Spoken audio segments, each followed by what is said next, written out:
Alright, our first stop is the office area. Obviously this is the main hub and we have lots of different things going on here. First of all, this is where the public will come and meet the SPCA and look at adopting pets. They first have to come here before they can get obviously a guided tour around to choose their pet. Other benefits that they have here is you've got your selection of toys and food and all sorts of things like that. But most importantly, we have our wall and you can see all the animal names that have been adopted for this month. Hi, how we doing? We're now in what's called the stray room. This is where most of your work gets done. Anytime a cat gets brought in that is not a kitten, of course, and doesn't need medical attention, they get brought here.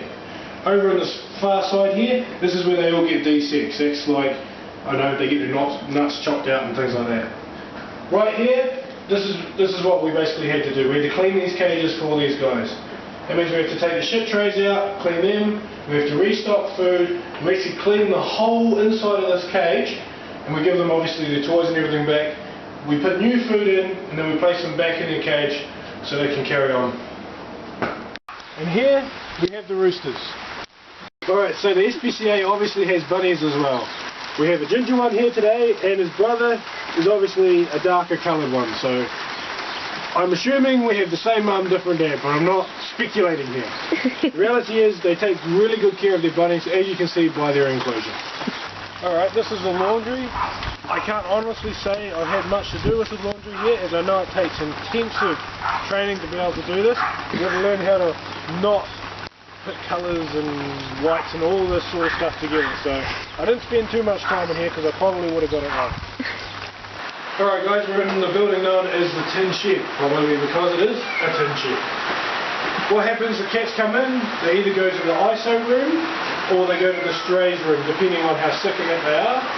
Once they go from the stray room, this is their last stop before they get put into the adoption centre. Alright, this is the cattery. This is where you can grab your cat, put it in a box and away you go. I'm videoing you. Hello guys, this is obviously the puppy centre. This is one of the best rooms, this is obviously the kitten room. Got little cats here, and they're cute. You can't tell me that this guy isn't cute. For those days that you're a little bit tired, they have the solution. It is a golf cart, and you can get around on site easily, quickly, and you've got room to throw your bunnies on the back. Alright guys, we've come to the end of a very short tour, so more on a serious note, the SPCA do a very good job. You've seen the different types of animals that they look after, and you've got to remember they do this without being funded, which means they rely on donations and estates and things like that. So you've got to hand it to them, they do a very good job on the limited resources they do have. So that's all from me. I hope you enjoyed the tour. We'll see you again.